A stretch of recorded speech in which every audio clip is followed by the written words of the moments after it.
For 3 families in Fircrest, Washington, this wasn't just a tech issue, it was a terrifying invasion of privacy. Their phones became tools of surveillance, tracking their movements and exposing their most private moments. Authorities were baffled. Was this an advanced case of hacking, a sophisticated prank, or something even more sinister? Stay with us as we unravel the chilling case of the Kuykendall Hacker, a modern mystery that left families living in fear, questioning just how secure our technology really is. Underwear, alcohol, syphilis, murder, forbidden.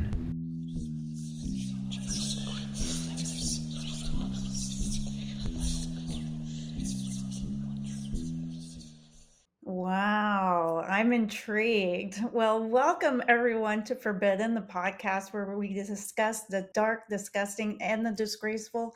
In our unmentionables, we've slipped into something a little more comfortable, listener. Have a drink in hand and hope you are doing the same. Welcome. My name is Amanda Kamada. And I'm Blake Roberts. Some mysteries fade with time, others refuse to be forgotten.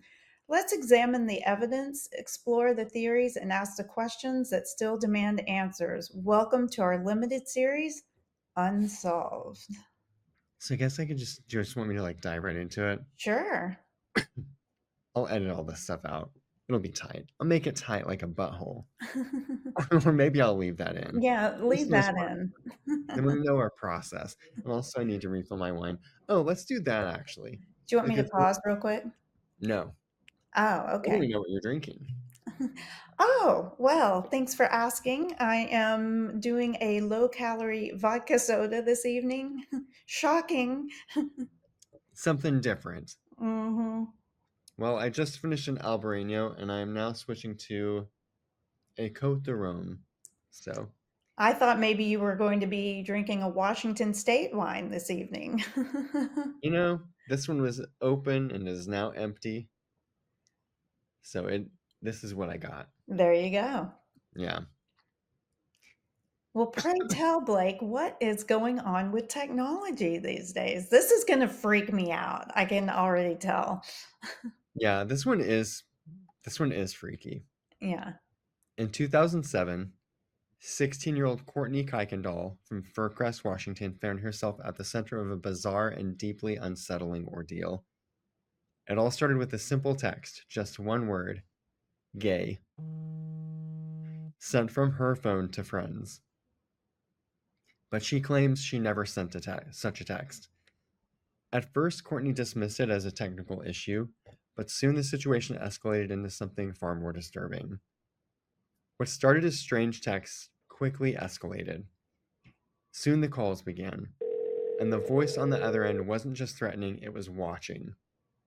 Oh my God. Yeah, the caller knew everything. What the victims were wearing, where they were standing, even what they had just said in the privacy of their own home. Heather Kuykendall, who is the mother, recalled one message, quote, "You're going to die. We hate you. We're going to murder you." The What? threat, uh-huh. The threats were relentless, and they weren't just directed at Courtney. The entire family and even their neighbors became targets of the unknown stalker. So the voicemails are coming in, right? So they weren't just threats, they were recordings of the victims' private conversations. Like Conversation, recorded and then like sent back to them so that they could hear them? Oh my God. Okay.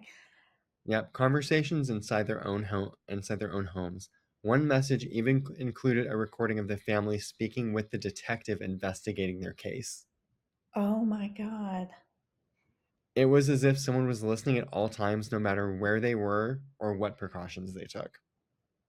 So even Courtney's neighbors weren't spared.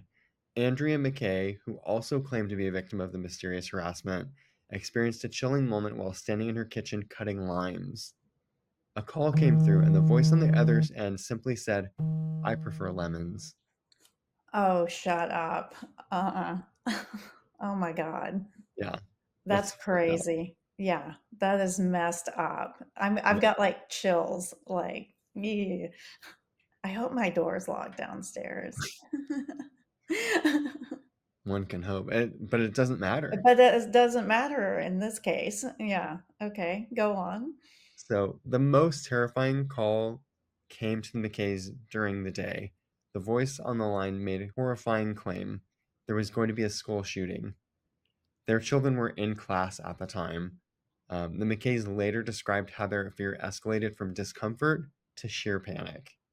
So the Kuykendalls tried everything to stop the harassment. They changed their phones, switched numbers, nothing worked.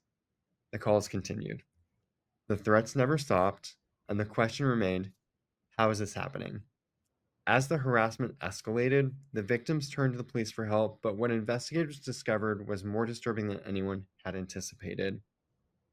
When authorities traced the calls, the threats weren't coming from an outside number, they were coming from the victims' own phones. What? Yeah, this is so How? confusing, right? Yeah. Even when the devices were powered off, the calls still went through. It was as if the stalker had complete control using the victim's own technology against them. For Heather Kuykendall, her sister Darcy Price, I found this name in one article, and don't let me forget to list my sources at the end, because I forgot to do it up front. I could not find anything on really any of these families after this event.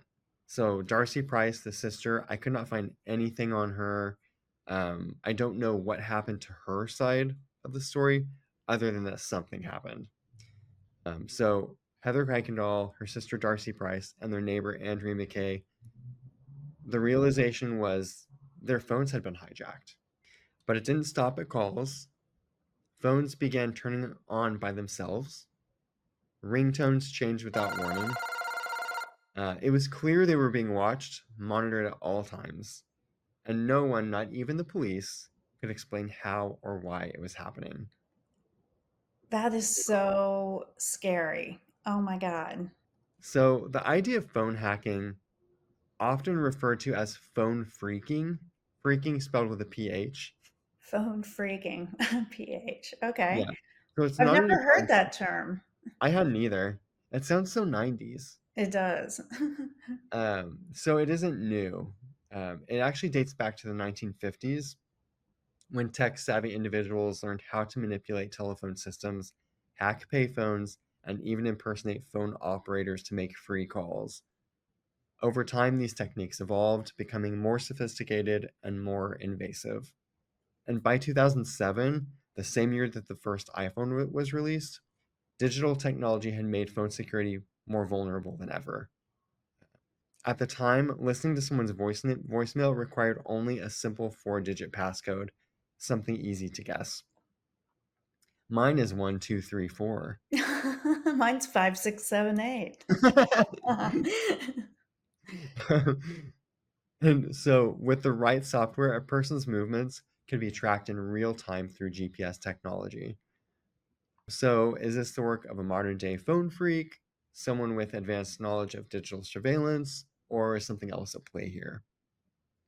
As investigators searched for answers, the victims remained trapped in a living nightmare, haunted by an unseen force that seemed to know their every move. I feel a little slurry right now, but it's honestly because I'm on my third glass of wine. Oh, So okay. I That's hope that's okay. making this. Yeah. It's making it more interesting. I'm just going to take a little sip here. Okay. He's parched, guys. Absolutely. This wine is delicious. I had it open, so it's been breathing into a phone like a creepy stalker. So the biggest question surrounding the Kuykendall case was how. How could someone take control of their phone, listen in on private conversations, and send threatening messages even when the phones were turned off?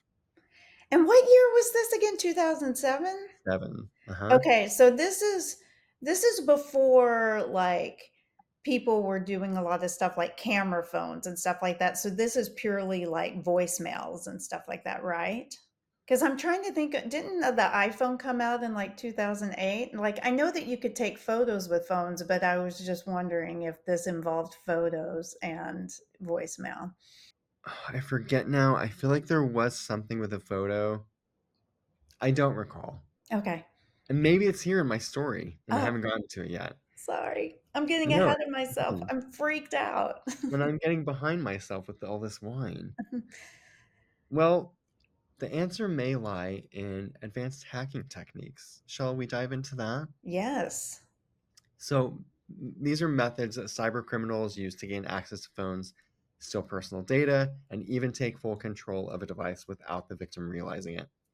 Method number one, hacking software. The attacker could have installed malicious software onto the victim's phones. This could have happened if they clicked on a suspicious link, downloaded a fake app, or even visited a compromised website. Once installed, this kind of software can do everything from logging keystrokes to stealing passwords and credit card information. So there are a few signs that a phone has been compromised by hacking software.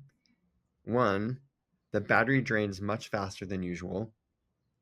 Two, the phone becomes sluggish, overheats, or crashes unexpectedly. Three, apps stop working or the device restarts for no reason. And four, unexplained data usage spikes or strange charges appear on the phone bill. For the Kuykendalls, these signs may have gone unnoticed until the messages and calls started, Mm. especially back in 2007 when all of this stuff is early. Like it's just fresh. Like new iPhones are new. Just that type of technology is just new. Yeah, we were, like, on the cusp of going from, like, the Nokia phone, which basically it took forever to text. I never texted people back then because, like, I mean, we took so many time with the buttons.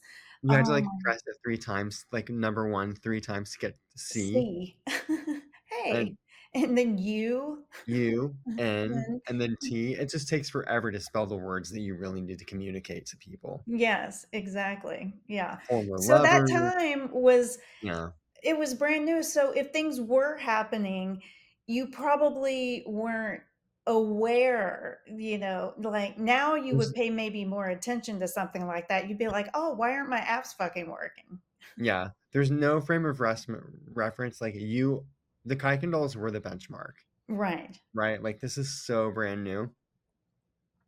So, method number 2, phishing attacks. Another common method of hacking is phishing. This is when attackers impersonate trusted companies or contacts to steal personal information. Phishing attacks can come in many forms. Here are three. One, emails or texts pretending to be from banks or government agencies. Two, fake websites designed to trick users into entering login details. Or three, malware hidden in links or attachments that secretly collect data. If the Kuykendalls unknowingly clicked on a malicious link or entered their information to a fake website, their attacker could have gained access to their phones without them even realizing it. Method 3, Bluetooth hacking. Was there Bluetooth in 2007? Um, I guess so. Well, I this was I like I don't know though. I don't either. I should, and again, third glass of wine, but I sort of included these because they're sort of contemporary and relevant. I don't know if Bluetooth was a thing For in some reason, I 2007. don't think that it was until, like, the iPhone and stuff like that. Like, I feel like the first things that were Bluetooth were, like, But headphones. ear, yeah. Yeah, the Uh-huh. was it called Jabra or something like that? Like, the earphones, that Yeah, yeah, yeah. yeah, So, Bluetooth hacking, cyber criminals can use specialized tools to scan for vulnerable devices with open Bluetooth connections. If a phone is in range, usually about 30 feet, they can secretly install malware or steal data without the owner even touching their device. That is so terrifying to me yeah. because I have Bluetooth turned on my phone. Oh, I always have Bluetooth on, and not only that, but you've already had an incident where you've had your identity stolen, or Yes, compromised, so I would certainly be scared, now I'm worried about having Bluetooth on, but I feel like I use it all the time I know. It's like with connected my to my cars. headphones. Yeah, in my Yeah, car. headphones. It's Yeah, always. I mean, I should probably just get in a habit of turning it off and on when I need it. yeah, It's like same. extra steps, but But this is terrifying. Yeah. This attack is particularly effective in crowded areas like malls, airports. Do people go to malls? I don't think so. Airports or even schools, places where people often leave Bluetooth on without realizing the risk. And then the fourth method and final, which I'll share, SIM card swapping. Mm. Perhaps the most sophisticated method is SIM card swapping. This is when a hacker impersonates their target and tricks the phone provider into transferring the victim's phone number to a new SIM card. Oh, okay. Once successful, the attacker can intercept calls and messages, bypass two-factor authentication, or take over bank accounts, email, and social media. Even high-profile individuals like Jack Dorsey, former CEO of Twitter, have fallen victims to this type of attack. Wow. Yeah. I mean, it's like no one is safe from this. I wonder if they could do that to the president's phone. Oh, that'd be hilarious. Yeah. Anyway. Just putting it out there. Just kidding. If someone had access to the Kuykendall SIM cards, they could have controlled their phones remotely, sending messages, making calls, and even listening in on conversations. So, was the Kuykendall case an elaborate phishing scam, a case of Bluetooth hacking, SIM swap, or something more advanced? Whoever was behind the intrusion had an intimate knowledge of how to manipulate the technology, but why did they target these specific families? And most importantly, were they ever caught? Little spoiler here, the name of this limited series is called Unsolved. Unsolved. So, So, so guess there's that. what? Yeah. How long did this go on for? From what I can tell, a year, Okay. and I'll get more into that, but as the calls and threats continued, the families found themselves living in constant fear. It felt to them like there was no escape, no way to stop the relentless harassment, and so they gave the faceless caller a name: restricted. Every time their phones rang, the screen flashed the same word: restricted.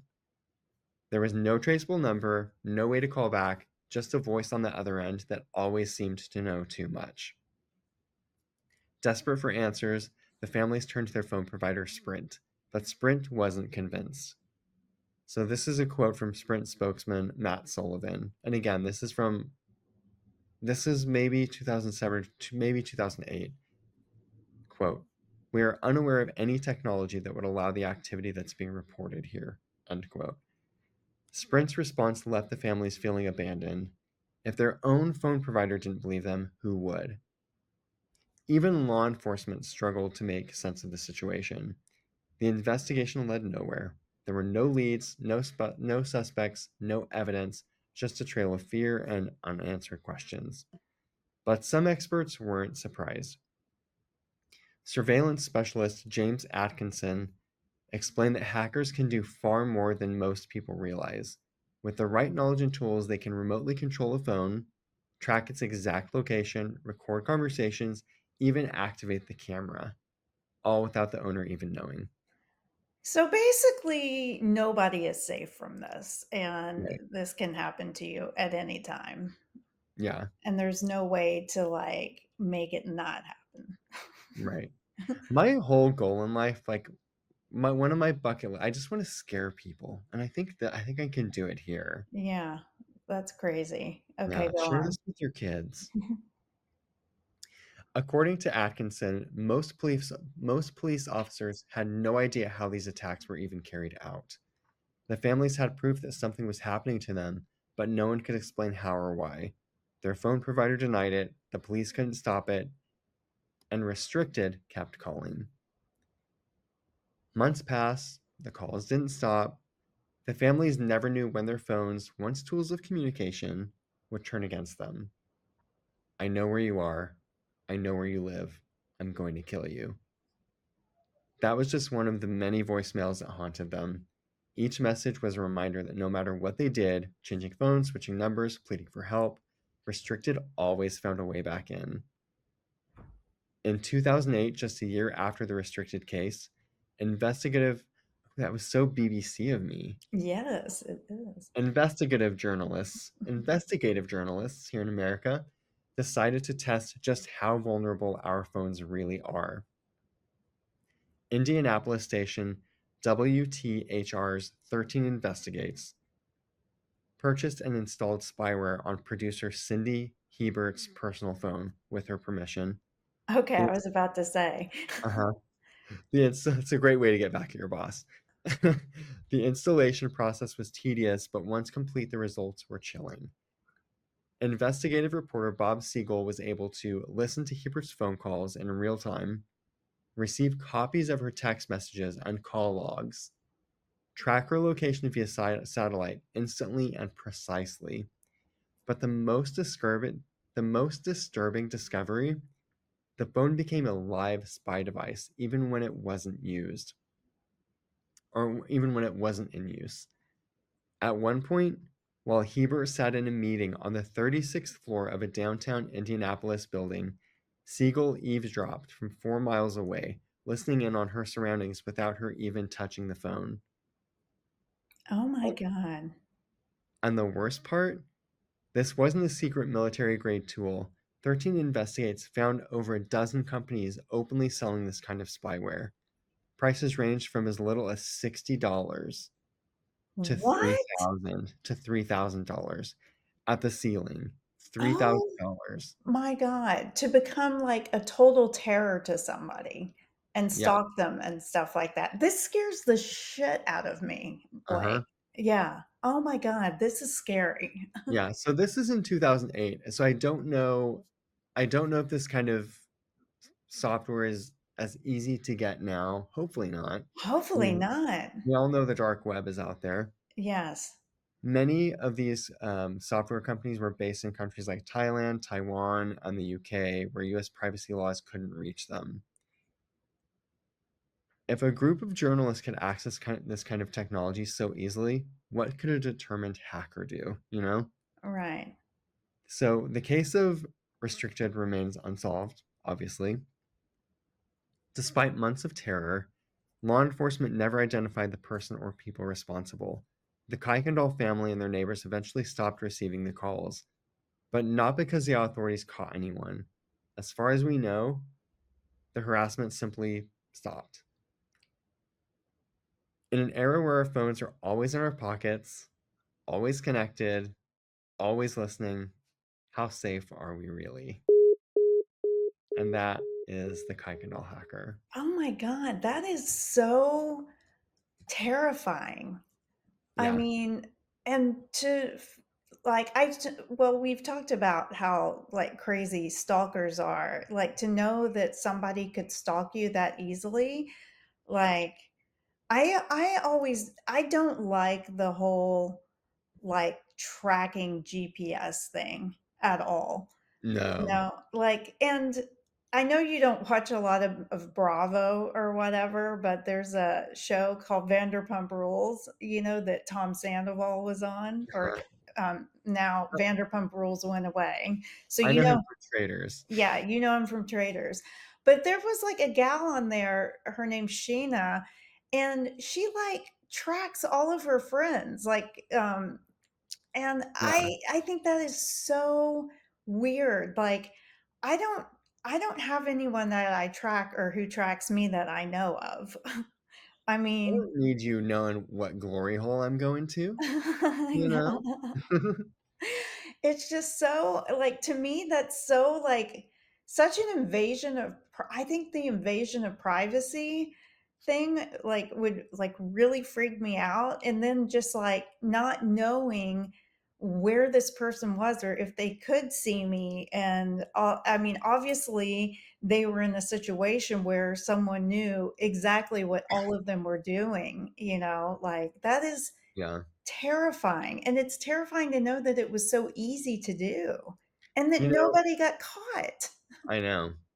And I resisted smartphones for a while because I didn't want to. I saw my other friends having them and I saw how glued they were. It's like it becomes an appendage. I mean, it Mhm. is for all of us at this point. But, we started working at a time when there weren't smartphones, Right. not in the beginning. And it was easier to disconnect at the end of the day. And there was no expectation because it wasn't really an option. Like, yes, email existed, and yes, laptops and computers and all those things existed. So Right. it was easier by that time to get in touch with your employees than it was like a decade or two earlier. Right. So it was already evolving into this, but I hate how, what's the word? How reachable everyone is. Yeah. Like I want to be able to shut things off at the end of the day and not have to worry about I literally had a call from my boss right when we started recording. Yeah. Yeah.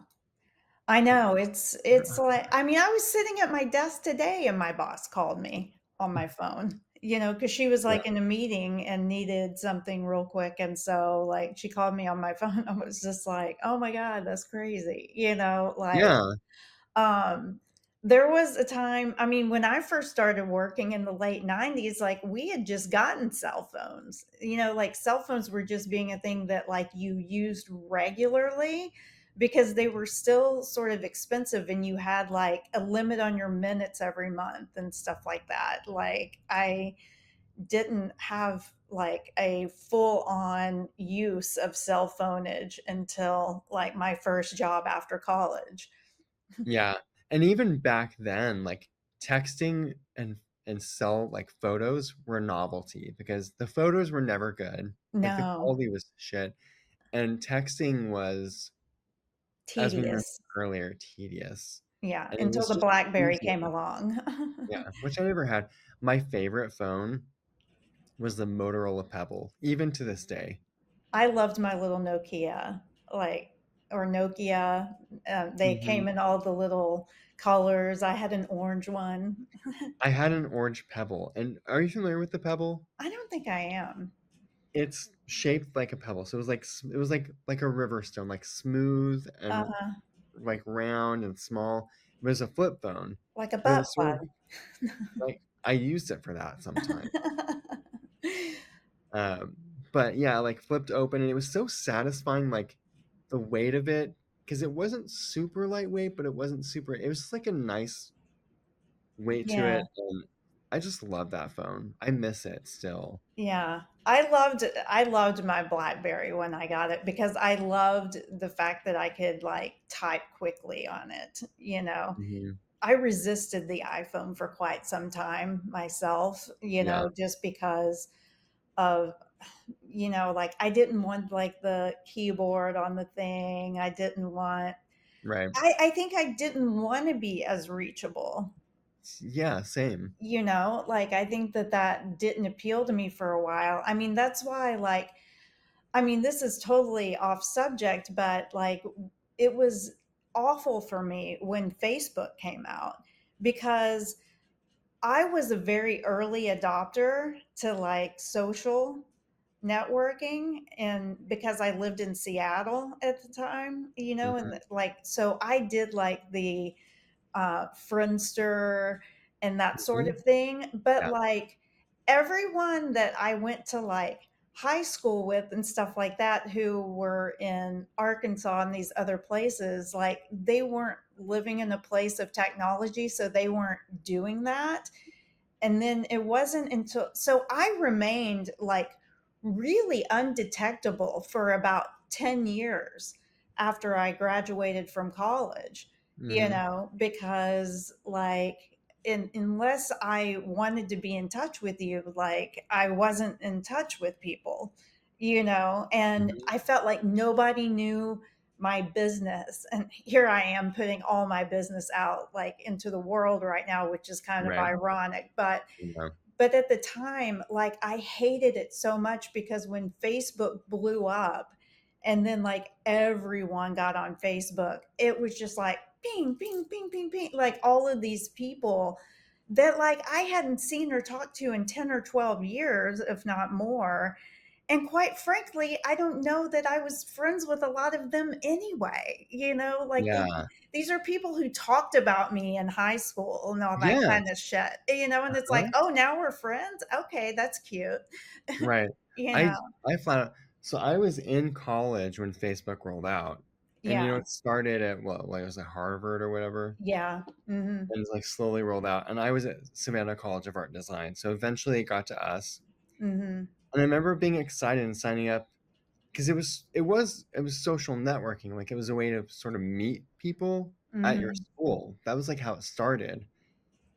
And that's what we used it for, was like sort of connecting with people that maybe you didn't know or maybe you wanted to know. Like there was a couple of guys I wanted to hook up with. Um, but then eventually you start seeing other people show up, like your parents, Right. and it just sort of changed everything.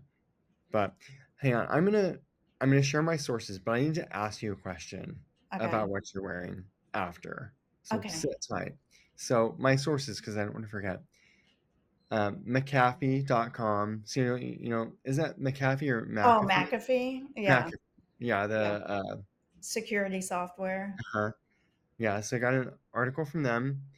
abcnews.go.com, medium.com, an article from WTHR.com. That was the station from Indianapolis. Mhm. Wait, what did I just say? Indianapolis. Indianapolis. It's the wine again. Um, and then an article from ranker.com. Okay.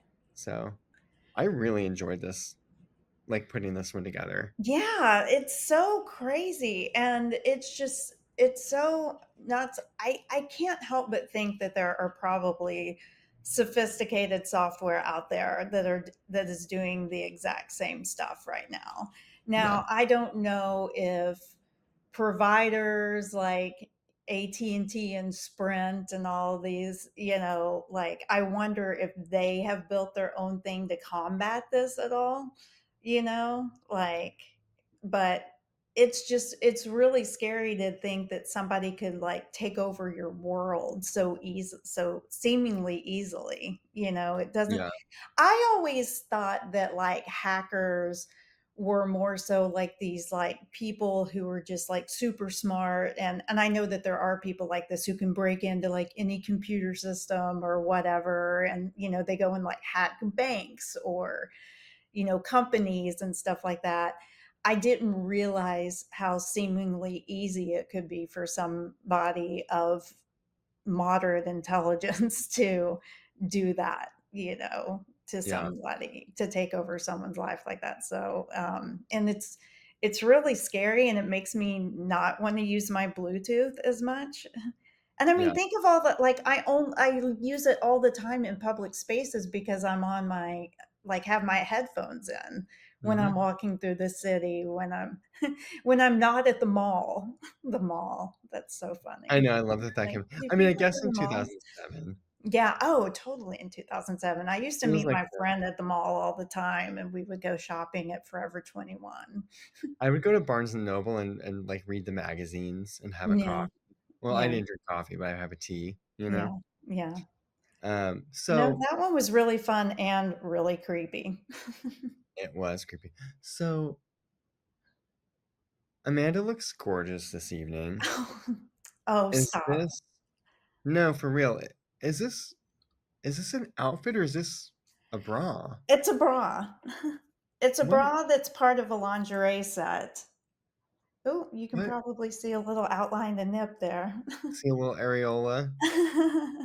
What brand is that? It is, LA something. I was served an ad. I get served ads for lingerie, probably because of this podcast a Mhm. lot. And it's like a luxury lingerie for less. So instead of this being like $400 bra, it was like a $100 bra, but It's made out of really beautiful. nice lace and stuff like that. It Yeah. looks like a cute dress or something. Like it looks like it would continue. Yeah. Oh, it continues. It has a matching thong, and it has like a Yeah. matching garter thing that one could wear if one wanted to. Well, I love juxtaposition. So you look very sophisticated this evening. Thank you. And very put together, and I'm wearing my shitty old robe, and I'm also wearing a thong, which is was fun for both of us. Yes, yes. So, But, thank you for noticing. I appreciate yeah. that. Yeah. And let's give us a profile. I want to see your hair again. More. Yeah. So cute. Yeah. It's It's very gone in the back. remember when Madonna had the really short, maybe she did it a couple times, like late 80s, early 90s. Yeah. I'm gonna say like Justify My Love or Erotica, she did it for a minute. Yeah. But also there was the Papa Don't Preach. This is Yes. what it is. You're giving me Papa Don't Preach right now. Thank you. I had this haircut in college, and there was a movie, I don't know if you remember it, Gwyneth Paltrow was in it, it was called Sliding Doors, Uh-huh. and, I loved her hair and that she had this like short hair and I loved it because it wasn't like I've had like a true pixie cut before where it was like an inch long and it actually looked really good, but it was a bitch to take care of. Really? Yeah, yeah, because I felt like every day I woke up and I would have to, like, wash it to get it to look right, I couldn't Uh-huh. just mess like and I had bed head a lot where this is just a tad bit longer, and it's the same, cut that Gwyneth Paltrow had in the '90s on the movie Sliding Doors, and I think she was also in a movie with Michael Douglas called, like, The Perfect Murder or something like that, where I think he tried to hire like a hitman to kill her. Like they were married and really wealthy couple living in New York. Anyway, she had the haircut during that movie as well. And I loved it. And I had it in college. And so I just decided to revisit it 25 years later. Yeah. Well, it looks A good. little modern take on it, per se. Yeah. Yes, yes. Cute. But thank you. And if anyone would wanna continue to watch this menagerie that we have going on here, and listen, you can, do so at the Forbidden Pod on YouTube, Spotify, and Apple. You can also follow us on the social sphere at the Forbidden Pod on Facebook, Instagram, TikTok sometimes. And then we also have a website, www.theforbiddenpod.com, that I swear I'm going to work on this weekend to get caught up because we have fun photos and post all of our episodes there. And then we want to see you too, also. We want to know who our listeners are. Send nudes, send send anything at this point. What underwear are you wearing? Show Yes. us. We're Yeah. wearing thongs. Yeah. We've shown you so much. It's time for us to see the same thing at hello at theforbiddenpod.com. Thank you. Yes. Yes. Well, Blake, thank you so much for that story. You have made me like so scared to be You're welcome. to be on to have a phone. I feel like I should just turn my phone off if I'm not using it. I could still be listening, Yeah, apparently. apparently. Yeah, There is yeah. no escape from phone. Oh, God, of course, in more ways than one. I know. Oh, God. Yeah. Well, thank you for telling the story. Thank you for listening. And listeners, as always, we thank Thank you. you. I like that one. It felt tight, It like was my butthole. creepy.